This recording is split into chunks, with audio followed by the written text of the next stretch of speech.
देखिए बेटा, interference of waves reflected from thin film. तो आपके इस तरह से दो बीच में अलग अलग मीडियम है और बीच में कोई दूसरा मीडियम आ गया जिसका रिफ्लेक्टिव इंडेक्स म्यू2 था।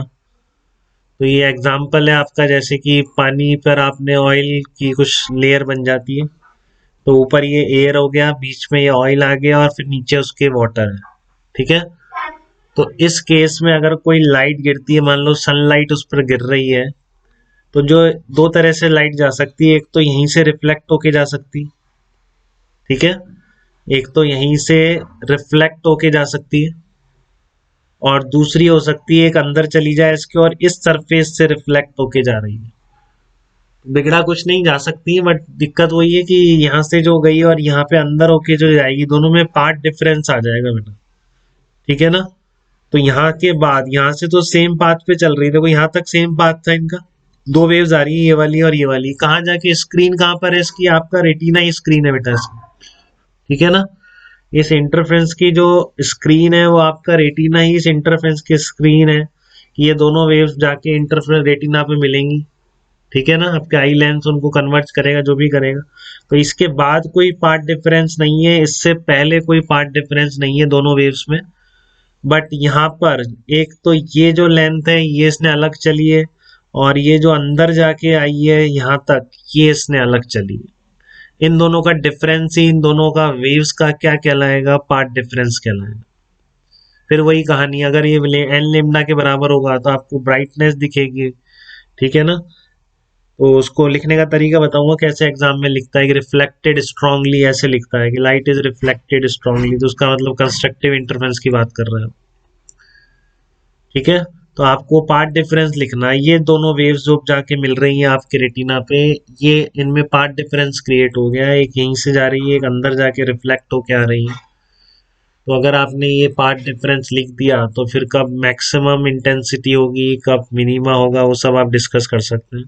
तो केसेस बहुत सारे बन सकते हैं, मैं सारे केसेस नहीं लिए, कभी इससे ज़्यादा हो सकता है, ये उससे ज़्यादा हो सकता है, वो सब आपको हैंडल करना आना चाहिए। याद नहीं रखेंगे इसमें, याद करने का कोई फ़ायदा नहीं है, जब आएगी निकाल लेंगे ठीक है ना। तो देखिए आप इसमें म्यू2 ज़्यादा है आपका, म्यू1 कम है, ये लेके चल रहा हूँ स्पेसिफिक केस, कोई और भी ले सकते हैं, कुछ भी ले सकते हैं।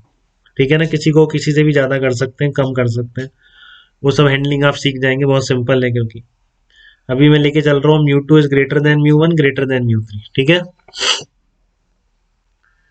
तो अब पार्ट डिफरेंस लिखना है आपको। पार्ट डिफरेंस कैसे लिखेंगे, P1 P2 P3 स्टार कर दिया, क्यों करा है स्टार मैंने, बताओ। क्योंकि पूरी लेंथ एयर, देखो अलग अलग मीडियम है, आधा अलग मीडियम, तो क्या सेफ साइड है, सब कुछ एयर में बेटा। ठीक है ना। सेफ साइड क्या है कि सब कुछ एयर में कन्वर्ट कर लेंगे सारी लेंथ, और फिर पार्ट डिफरेंस बात करेंगे। अगर वो एन लिम्डा के बराबर है तो कंस्ट्रक्टिव इंटरफेरेंस है, 2n+1 लिम्डा बाई 2 के बराबर है तो डिस्ट्रक्टिव इंटरफेरेंस है, किसी के भी बराबर नहीं है तो कुछ भी नहीं। ठीक है। तो अब लिखते हैं अपन पार्ट डिफरेंस, देखिए इसका किस तरह से लिखा जाएगा। P1 P2 P3 स्टार और minus P1 P4 star.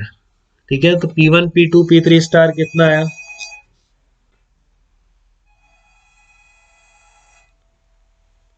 Hello. हाँ, हाँ मौसी नमस्ते। अरे ठीक है, पापा की तबीयत खराब है। मैं, आप उस पे कर लोगे क्या, पापा के फोन पे, ये मेरे पास है। मैं मम्मी को बोलूँ, बोलो आप कर लो। हेलो। हाँ।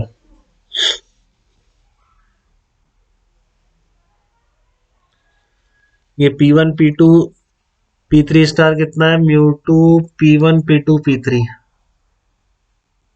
P1 P2 P3 की जगह क्या कर दिया अपन ने, म्यू से मल्टीप्लाई कर दिया, एयर में कन्वर्ट करना है अपन को। P1 P4 star, P1 P4 star में क्या, आप देखो ध्यान से बेटा, अब यहाँ पर म्यू2 ज्यादा, यहाँ पे भी देखो एक रिफ्लेक्शन यहाँ पे हुआ है इसका, बट म्यू3 की वो कम है, तो वो रेयर मीडियम है इसके लिए।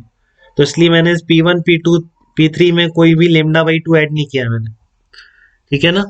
P1 P2 P3 में मैंने कोई λ/2 ऐड नहीं किया है, क्योंकि यहाँ पर क्या है, ये आपका म्यू3 की रिफ्लेक्टिव इंडेक्स कम है ना म्यू2 से, तो ये डेंसर मीडियम से रिफ्लेक्शन नहीं है, रेयर मीडियम से रिफ्लेक्शन है, तो λ/2 से आगे नहीं होगी वो। बट ये वाला देखो यहाँ पर जो ये रिफ्लेक्ट होके जा रही है म्यू टू ज्यादा है म्यू वन से, तो इसलिए इसके मैंने ऑलरेडी आफ्टर रिफ्लेक्शन लिख रहा हूं मैं, तो mu one into P1 P4 plus lambda by to. ठीक है ना। इस वाली रे में ऑलरेडी यहाँ से रिफ्लेक्शन की वजह से लेमडा बाई टू ऐड करना पड़ेगा इस तक। तो कितना आ गया आपका path difference mu two P1 P2 अब पूरी ज्योमेट्री है। अब ये सब आपको इसकी थिकनेस दे रखी है टी, आपको स्नेल्स लॉ लगाना आता है mu one sine i equals to mu two sine r. ठीक है। तो आपको बिल्कुल ज्योमेट्री से ये P1 P2 P2 P3 P1 P4 निकालने हैं। सिंपल ट्रिग्नोमेट्री ज्योमेट्री जैसे आप निकालना चाहें, तो वो कोई बात ही नहीं है समझाने की, फिर भी मैं कोशिश कर रहा हूँ। तो देखो आपका ये आर वाला जो आएगा क्या लिख दोगे, आर आया तो P1 P2 इसको लिख सकते हैं क्या, P1 P2 cos r equals to t. P1 P2 cos r equals to t, तो P1 P2 और P2 P3 तो निकल जाएंगे, बराबर ही है दोनों। यहाँ से देख लो P1 P2 P3 cos r equals to t, तो ये कितना आ गया टी अपॉन कॉस आर आ गया। ठीक है। तो P1 P2 और P2 P3 तो निकल गए आपके। अब P1 P4 निकालना है आपको, ये P1 P4 निकालना है। तो इसके लिए आपको अगर ये P1 P3 पता पड़ जाए तो निकल जाएगा, क्योंकि P1 P4 किसके बराबर होगा, P1 P3 cos pi by two minus i k. देखो P1 P3 cos pi by two minus i k, cos pi by two minus i sine i हो गया, और इसको आप साइन आई को साइन आर की टर्म में लिख दिया। ठीक है।